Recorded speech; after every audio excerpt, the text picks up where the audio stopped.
Welcome back to New World Next Week. I'm James Corbett of corbettreport.com. And I'm James Evan Pilato from MediaMonarchy.com. It beggars belief that any head of state would abuse a public health emergency to tighten his grip on power.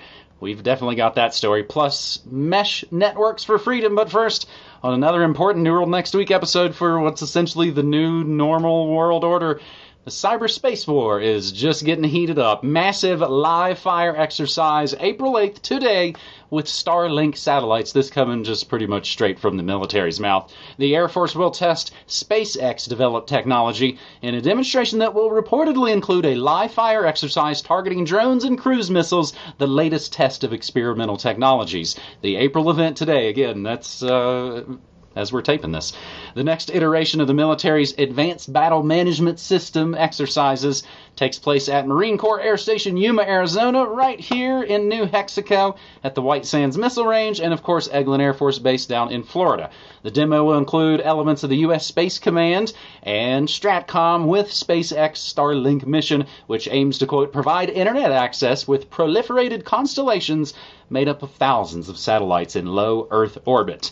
Now, at Space Foundation's 35th Annual Space Symposium last April 2019, then Secretary of Air Force Heather Wilson gave what even some of these articles refer to as an ominous look into what this might really be about. Quote, there may come a point where we demonstrate some of our capabilities so that our adversaries understand they cannot deny us the use of space without consequence.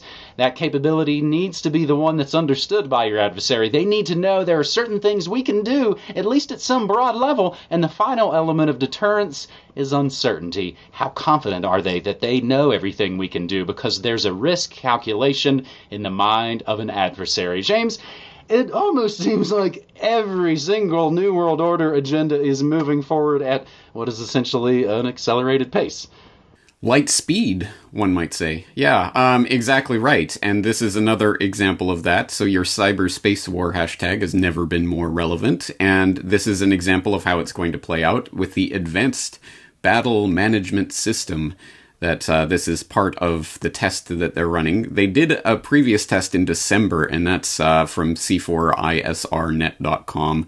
You have the Air Force just conducted the first test of its Advanced Battle Management System, where they noted the service stated ABMS will require software and algorithms so that artificial intelligence and machine learning can compute and connect vast amounts of data from sensors and other sources at a speed and accuracy far beyond what is currently attainable, as well as hardware updates that include radios, antenna, and more robust networks.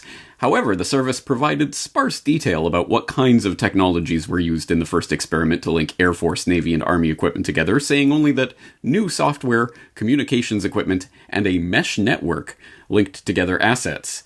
It did not say whether artificial intelligence had been introduced to crunch data and send it to users who would benefit from that information. So I think we have a mixture of things going on here. One, of course, is the unfolding of the new Space Force idea that obviously the control of space is going to be the next territory, the next battle space domain to be conquered by the elitists. And so this is one element or extension of that. But it's also, I think, part of the hocus pocus smoke and mirrors that they often do about, well, we've got this incredible technology, but we're not going to tell you about it. We're just going to hint at it to make people quake in their boots about the things that are being worked on behind the scenes. Some of which, I mean, I'm sure they do have incredible technologies behind the scenes, but I'm pretty sure we get a lot of smoke and mirrors and distraction on this level of the information pyramid. I'm pretty sure Air Force Times isn't exactly breaking the inside skinny on all of this. But tertiarily, to use a fancy word, this also points to the real funding, the real reason for being, essentially, of SpaceX. It's not that benevolent humanitarian Elon Musk is he's just interested in getting humanity to Mars, guys. He has no interest. Oh, wait, all of SpaceX's money comes from, well, a significant chunk comes from their relationship with Never a Straight Answer. Of course, supplying the ISS and getting the Crew Dragon ready for, is it going to happen this year? Maybe not at this point. But also, a huge chunk of their money comes from their work with the military, including the Starlink satellites, which, by the way, are more and more clogging up the skies, as people might have noted. For example, The Telegraph was recently reporting Elon Musk's Starlink satellites light up skies over the UK, saying stargazers in the UK have reported seeing trains of bright light shooting across the sky in recent days as Elon Musk's Starlink satellite network grows. One Briton said he had seen as many as 60 of the satellites shooting over the UK yesterday evening. It's getting like Star Wars up there, he wrote on Twitter. Another commented that there were weird and mysterious UFO-like lights spotted in the Somerset sky, etc., etc. Well, guess what those satellites are for, folks? It's for conquering the next battle space domain, outer space. And, there's a little nuggets of that embedded in stories like this one, like the one from Air Force Times that you're reading from here, where it goes on to say, in January 2018, SpaceX launched a secret U.S. government satellite known as Zuma aboard its Falcon 9 rocket from Cape Canaveral Air Force Station. The mission ended in an apparent, although unconfirmed, failure. SpaceX, however, has denied its rocket was to blame, which sounds to me an awful lot like a story of, oops, well, that satellite failed and we'll never get any data from it, so you guys never have to think about it again, right? Meanwhile, whatever it's doing, I'm sure it is doing up there exactly as intended. The secret space program continues apace, even as they have successfully psyoped some non-insignificant section of the public who would otherwise be opposed to these plans to believe that space is fake and it's all a hoax. So, these aren't the droids you're looking for. These aren't the satellites you're looking for. Space doesn't exist, guys. Don't worry about what we're doing up there. So, unfortunately, we have very little information about what's really going on, but we get little stories like this that hint at it. And I think this is going to be the narrative for 21st century fighting. And let me add for the 8 millionth time that, of course, the big, the 2D chessboard is fake and staged and phony and managed, and China versus the US and whatever else phony narratives they're doing are going to be ginned up to give the excuse for the never-ending perpetual military-industrial complex aggrandizement. And this is just another example of that. But the fighting that takes place and the people that die in such staged and phony and manipulated conflicts are very real. And people die as a result of phony conflicts. If you need more evidence of that, go to corbettreport.com/WWI. There was a ginned up phony conflict that ended in millions of people paying for those lives with their lives, as is always the case. Unfortunately, we're probably going to see a repeat of that in the 21st century. So, welcome to World War III, guys. Cyberspace war and biowarfare are going to be important parts of our lives going forward, like it or not. Well, and all the while that this is going on, another sizable portion of people, of course, are worried about the latest pandemic. While the government wants to tell you we're doing everything we can to save you and your family's life, again, they're playing space war games up. In other news, James, I guess as far as the grand chessboard goes, Kissinger calls for a new world order again. Trump's narcoterror indictment of Maduro is already backfiring. Meanwhile, the New York Times parrots U.S. propaganda on Hezbollah in Venezuela. So in some ways, I guess it's business as usual. Really interesting stuff here for our second segment on this New World Next Week episode. Journalists threaten detained as multiple countries restrict pandemic coverage. And it starts by noting a century after the Spanish flu of 1918, coronavirus is testing the resilience of independent media around the world as governments exploit concerns over the coverage of the epidemic to clamp down on press freedoms. Questioning of official accounts has drawn fines, police investigations, and the expulsion of foreign correspondents. In some countries, the virus has provided a pretext for governments to pass emergency legislation likely to curb freedoms long after the contagion has been extinguished. Saudi Arabia and the UAE have announced fines hundreds of thousands of dollars for individuals deemed to be sharing fake news. As Iraqi doctors work overtime to contain the spread of the virus, authorities in Baghdad said they were temporarily suspending the Reuters news agency's license to work.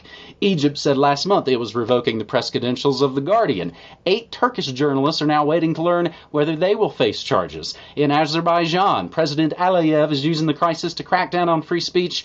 Sir Roger Gale, a rapporteur on Azerbaijan, said, quote, It beggars belief that any head of state would abuse a public health emergency to tighten his grip on power. Police in the Philippines charged a television station owner and an online reporter under a new law. In Hungary, Prime Minister Orban's government has handed Parliament an emergency bill that would formalize a years-long slide from democracy into dictatorship. Honduras has also declared a state of emergency, withdrawing the legal guarantees for journalists. In Brazil, President Bolsonaro moved to indefinitely extend deadlines for freedom of information requests with a late-night decree. And, of course, in Venezuela, authorities arrested journalist Darvinson Rojas and interrogated him about his reporting on the country's coronavirus outbreak. Now, who do you think, James, I know you know the answer to this. Who do you think wrote this to the audience? That sounds, could be anti-war, Whitney Webb, Dan Dix, any number of amazing alternative media writers. Nope, that's the freaking Amazon, CIA, Washington, Whole Foods, Democracy Dies in Darkness Post. So much like Dinosaur TV now have their hosts in, their apartments, the Dinosaur Rags have adopted the style of indie media, James. Remember, of course, the real, I think, posering kicked in with Swamp Thing in 2016. But this is yet another area where I think the powers that shouldn't be are just failing forward. They're just going for it, James. 100% double underlined exclamation point guarantee that this is the excuse for the next wave of crackdown on online media. So, yes, you're right. This sounds like, doesn't it sound like, a crusading, let's save the media kind of post from Bezos, Amazon, CIA, what's going on here? Of course the devil is in the details. Of course you can read through the entire article, and I suggest people do, and you'll see, as you point out, let's talk about Egypt, let's talk about Turkey, let's talk about Azerbaijan, let's talk about Philippines, Hungary. Of course, there's a couple of meaty paragraphs on Russia in there, of course. And all of those points are valid points. There really is a crackdown on media going on in those countries, and it is disgusting. But what's the excluded part of this story? Do you see anything in there about the crackdown on speech online in the free Western world, in the US or the UK or other places like that? Of course not. Not a single peep about that, because we need to protect the public from this horrible information that the online independent media is putting out there on social media. Of course, the Washington, Amazon, Bezos, CIA, Whole Foods Post is going to completely 100% be on board with that agenda to crack down on voices like ours. It's just those evil, Russian government bastards or the people over there that they're cracking down on media. But we need to crack down on media here at home. So that's the rub. That's where obviously they're not going to report on the real details of what's going on, as we are about to. I know you have some related stories to bring up in that regard. But I just want to underline that point, that 100% this is going to be the excuse for the big purge of online media. And I unfortunately, I said my prediction for the trend for 2020, end of the internet as we've known it, this is going to be it. If we are still on outlets like YouTube by the end of the year, honestly, I will be shocked, because this is going to be the excuse. And anyone who says anything against the coronavirus agenda that is unfolding before us right now will be purged, because you are killing grandma. You are killing grandma by talking anything against what the World Health Organization is saying. So this is it. This is the excuse, 100% guaranteed. And as you're about to point out, it's already beginning.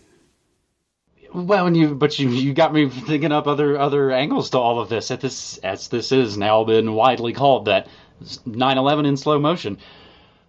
We haven't even hit the points of taking off my shoes. Remember, that came years after 9/11. It was a long con, and this is the slow motion long con. So we haven't really seen much of what, again, they kind of have up their sleeves. We've read a lot of their papers, and we know what's up their sleeves. But yeah, let's wait for a big old cover story from the Washington Post on this story, and it is lighting up alternative media. Censorship of David Icke is waking people up. That's the article from activistpost.com. It has all the videos with London Real. And the interesting thing, they do have a bit of coverage from the BBC, but they're talking about how it's a good thing. YouTube tightens rules after David Icke 5G interview. And perhaps, again, David Icke is much more well-known in the UK. That's maybe warranting a BBC coverage, whereas in the States it might not hit as much, I suppose. YouTube has banned all conspiracy theory videos falsely linking coronavirus symptoms to 5G networks. The Google-owned service will now delete videos violating the policy. It had previously limited itself to reducing the frequency it recommended them in its Up Next section. The move follows a live-streamed interview with conspiracy theorist David Icke this past Monday, April 6th, in which he had linked the technology to the pandemic. YouTube said the video would be wiped. James, I just saw a little bit ago Woody Harrelson forced to apologize and delete his social media post about coronavirus and 5G. Sidebar, remember Woody Harrelson's the crazy conspiracy radio host in 2012. Social media crackdown on crazed conspiracies after 5G masts torched in Liverpool and back here in the States. And as somebody in my chat said, it was like, the state is mandating which software you can use? Indeed they are. New York bans Zoom for online teaching, advises Bill Gates' Microsoft Teams, of course, instead. James, any extra thoughts on those last little related bits? Not really. I'm just saying this is the trend. And yes, as you say, this is the beginning of the tiniest sliver of the thin edge of this wedge. We have not seen the end of it, but this is going to be the battle ram. And I should point out, I should just let people know, everyone knows, for example, Ryan Christian and Jason Burmis and Luke Rudowski, and everyone is getting demonetized. Their channels have been demonetized. I should point out that I received that message several days ago as well. It doesn't affect me because I've never monetized a video and never plan to. I don't care. I don't want their blood money. But they did demonetize my channel for whatever that's worth, despite the fact I have no monetized videos. So they are just blanket doing this to every online media voice right now. Well, and that's maybe the thing to point out to folks who might not realize this from behind the scenes. You can get flags on certain videos and they'll say, we're demonetizing this video. And those would all be separate instances. This is now essentially saying, Corbett Report, Last American Vagabond, we are changed your whole channel, any video, even if you uploaded a video unboxing some new great toy, it's all demonetized.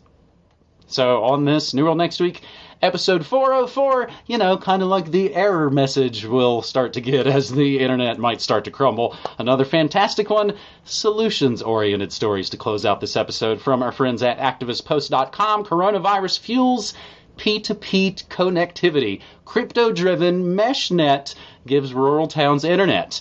While the coronavirus wreaks havoc on the economy across the U.S., a number of the 1,737 residents of Clatskanie, Oregon, can't obtain an ISP bid. Situations motivated the town to adopt a decentralized meshnet ISP called Althea, A-L-T-H-E-A, and the network's users are paid in cryptocurrency for relaying.